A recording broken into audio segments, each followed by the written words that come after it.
नमस्कार, मैं प्रशांत रमन रवि और आप देख रहे हैं मेरा YouTube चैनल हिंदी दुनिया।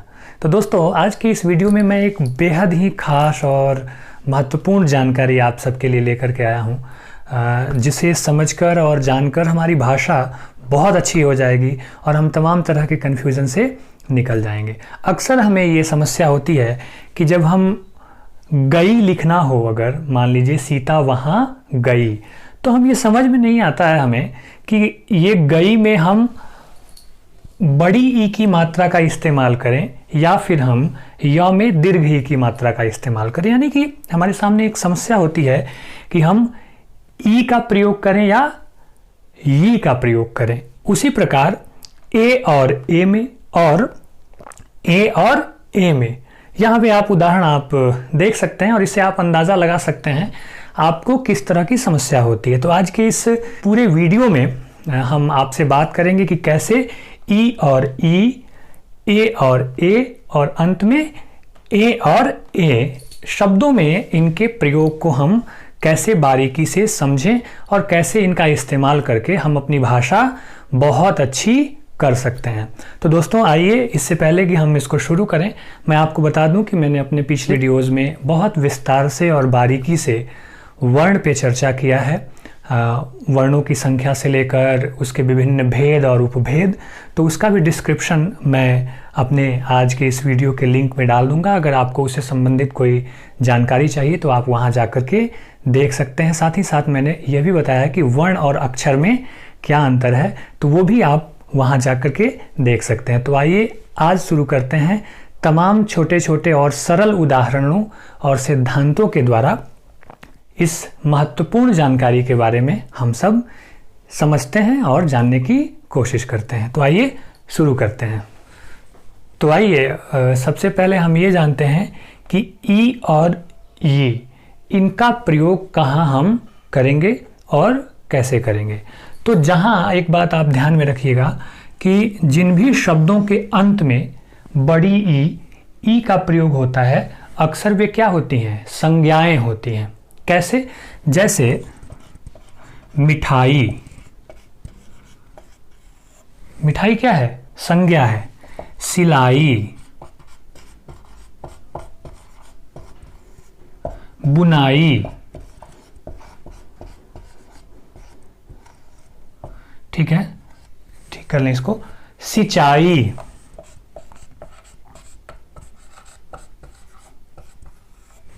अब संज्ञा भी कैसे है, इसको भी बारीकी से आप समझ लें कि मिठाई क्या है? क्रिया नहीं है, संज्ञा है। कि मैंने मिठाई खाई, तो खाना क्या है? क्रिया है। मिठाई क्या है?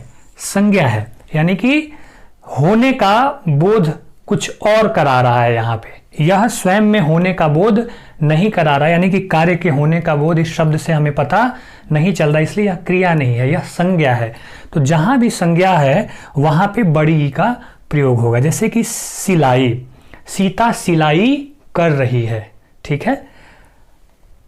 राम बुनाई का काम कर रहा है। वैसे ही खेतों में किसान सिंचाई कर रहे हैं। तो जहां कहीं भी संज्ञा आए, यानी कि जिन शब्दों से काम के होने का पता ना चले, ठीक है, उन काम के होने के लिए क्रिया अलग से जोड़ी जाए, वो शब्द संज्ञा होते हैं और वहां पे हम बड़ी ई का प्रयोग करते हैं। आप और भी बहुत सारे उदाहरण देख सकते हैं। जैसे मैंने यहाँ उदाहरण लिया कढ़ाई और बुनाई का, ये दोनों संज्ञाएं हैं। सीता कढ़ाई कर रही है या राधा बुनाई कर रही है। तो जहां कहीं भी संज्ञा होगा, आप बहुत सावधानी पूर्वक ये समझिएगा कि वहां पे ई का प्रयोग हम करते हैं, वहां पे हम इसका प्रयोग नहीं करते हैं। अब हम मिठाई को य से लिखें, कढ़ाई को य से लिखें तो वह क्या हो जाएगा? गलत हो जाएगा। लेकिन समस्या तब आती है जब हम क्रिया में किसका प्रयोग करें? ई और ई का। तो आइए अब हम समझते हैं कि ई का प्रयोग हम कैसे करें और इसके प्रयोग की सावधानी क्या है। कुछ बहुत सरल और आसान उदाहरण से इसको समझते हैं। तो आप ध्यान दें कि ई का प्रयोग जो है वह क्रियावाचक शब्दों में किया जाता है।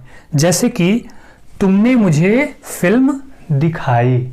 अब देखिए दिखाना क्या है, क्रिया है कि नहीं है। तो अगर आप यहाँ पे दिखाई में बड़ी ई की मात्रा अगर आप लिख देंगे तो यह क्या हो जाएगा, गलत हो जाएगा, यह गलत हो जाएगा। सही क्या होगा, दिखाई, क्योंकि ई का प्रयोग जो है वह क्रिया में होता है। वैसे ही खाई अगर आप लिखें तो यह में क्या लगाएंगे आप, बड़ी ई की मात्रा लगाएंगे, क्योंकि वह क्या है, क्रिया है। आइए एक और मजेदार उदाहरण देता हूं। आज मैंने श्रद्धा कपूर से मिलने की इच्छा जताई। अब जताना क्या है, क्रिया है, तो य में क्या होगा, बड़ी ई की मात्रा हम लिखेंगे। अगर हम इस जताई को ऐसे लिख देंगे जताई, तो यह क्या हो जाएगा, गलत हो जाएगा। इसीलिए जहां भी ई का हम प्रयोग करते हैं हमें यह ध्यान में रखना चाहिए कि वे शब्द क्या हों, क्रियावाचक शब्द होने चाहिए। एक और उदाहरण आप देख, यहां मैंने लिखा कि क्या तुमने दूध में चीनी मिलाई, प्रश्नवाचक। मिलाना क्या है, क्रिया है। तो आप देख रहे हैं कि मैंने यहां पे य में दीर्घ ईकार की मात्रा का प्रयोग किया है। अगर आप मिलाई में बड़ी ई की मात्रा का आप प्रयोग करते हैं तो वह क्या हो जाएगा, गलत हो जाएगा, क्योंकि बड़ी ई की मात्रा का प्रयोग हम संज्ञा के साथ करते हैं और य में दीर्घ ई की मात्रा का प्रयोग हम क्रियावाचक शब्दों के साथ करते हैं। एक और उदाहरण देखिए, आज तुमने अंगूठी पाई। पाना क्या है, क्रिया है। तो यहाँ पे आप देख रहे हैं कि य में दीर्घ ई की मात्रा है। जैसे ही आप अगर पाई ऐसे लिखेंगे तो यह क्या हो जाएगा, गलत हो जाएगा। है बहुत छोटी चीज लेकिन बहुत आसान, बारीक, और बस एक बात ध्यान में रख लेने की जरूरत है, उससे हम इसे सीख सकते हैं। आइए एक और बहुत छोटी चीज बताता हूं। आप लोग इस बात को लेकर कंफ्यूज रहते हैं कि नई कैसे लिखें, य में बड़ी ई की मात्रा या बड़ी ई, और अक्सर लोग इस प्रकार से नई लिख देते हैं, जबकि मैं आपकी जानकारी के लिए बता दूं कि यह गलत है। सही क्या है, नई, क्योंकि इसका जो मूल शब्द है वह है नया, ठीक है ना। तो नया में बड़ी ई की मात्रा लगती है तो यह नई हो जाता है। कुछ चीज़ें अपवाद हो सकती हैं कुछ एक जगह, है ना, लेकिन वो इन जनरल 99% केसेस में जो बात मैं आपको बता रहा हूं, तो इस प्रकार से कभी भी आप नई नहीं लिखेंगे, ये गलत हो जाएगा। सही क्या होगा, नई। ये अब समझते हैं कि ए और ए का प्रयोग कैसे करते हैं। तो सिंपल सा है कि ए का प्रयोग भी क्रियावाचक शब्दों में होता है। जहाँ पे क्रिया का बोध हो वहाँ हम ए का प्रयोग करते हैं। जैसे बच्चों ने चित्र बनाए, बनाना क्या है, क्रिया है। तो यहाँ पे आप देख रहे हैं कि ए का प्रयोग किया गया है। अगर आपने इसको बनाए ऐसे लिख दिया तो यह क्या हो जाएगा, बोलिए, गलत हो जाएगा। आई बात समझ में।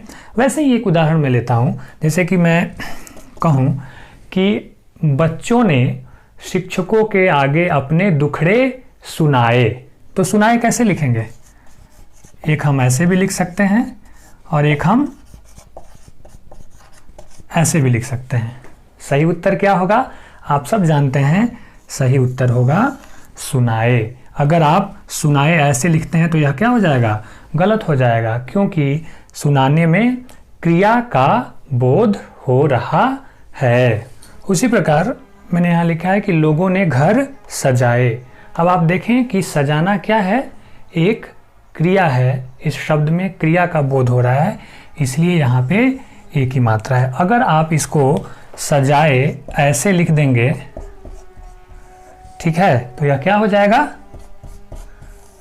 गलत हो जाएगा। आइए अब जानते हैं आखिर में फिर अब ए का प्रयोग कहाँ करें, कैसे समझेंगे कि इस जगह ए का प्रयोग होने वाला है। तो देखिए, जहाँ पे अनुरोध या रिक्वेस्ट का भाव छुपा हो वहाँ पर ए का प्रयोग किया जाता है, वहाँ पे ए का प्रयोग नहीं किया जाता है। कैसे, आइए एक साधारण उदाहरण से इसको हम समझते हैं। यहाँ 2 वाक्य लिखे गए हैं। कृपया आप बच्चा देखिए, मैं चलता हूँ। अब देखिए, जब आप कह रहे हैं बच्चा देखिए तो इसमें अनुरोध का भाव है, रिक्वेस्ट का भाव है, तो यहाँ हम ए का प्रयोग करेंगे। यहाँ आप देखिए कि देखिए इस प्रकार से हम लिखेंगे। अगर आप यहाँ पे देखिए ऐसे लिख देंगे तो यह क्या हो जाएगा, गलत हो जाएगा। आई बात समझ में। उसी प्रकार दूसरा है, भगवान के लिए ऐसा विचार मन में नहीं लाइए। यह भी क्या है, अनुरोध है, निवेदन है, तो यहाँ लाइए में ए का प्रयोग हुआ है। अगर आप इसे लाइए ऐसे लिखेंगे तो यह क्या हो जाएगा,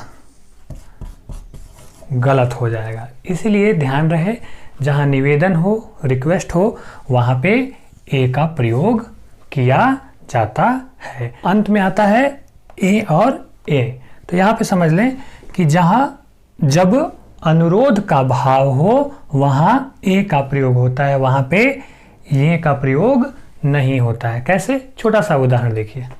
यहाँ मैंने लिखा कृपया यहाँ आए।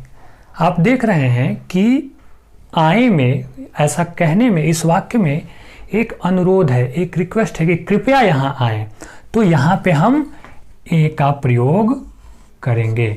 अगर हमने यहाँ पे अगर आए लिख दिया तो यह क्या हो जाएगा, बताइए, गलत हो जाएगा, ये गलत हो जाएगा। उसी प्रकार जी बताएं आप क्या लेंगे। बहुत स्नेह से, आदर से आप पूछ रहे हैं कि आप बताएं कि आपको क्या चाहिए, तो आप यहाँ पे ए का प्रयोग करेंगे, ये सही होगा। अगर आपने लिख दिया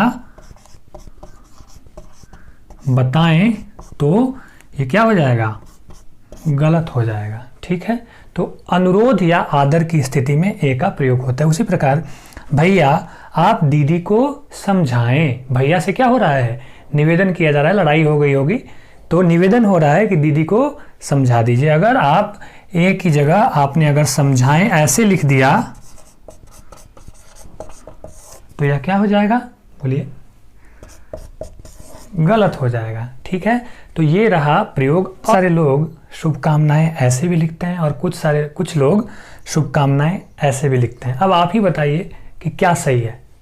कुछ लोग इसके साथ जाएंगे और कुछ लोग इसके साथ जाएंगे। मुझे लगता है पूरा वीडियो अगर आपने ठीक से देखा होगा तो आप निश्चित रूप से इसके साथ जाएंगे, क्योंकि यहाँ पे शुभ में शुभ कामना यानी कि अच्छी कामना है, अच्छी भावना है, आदर भाव है, इसलिए सही शब्द क्या होगा, शुभकामनाएं।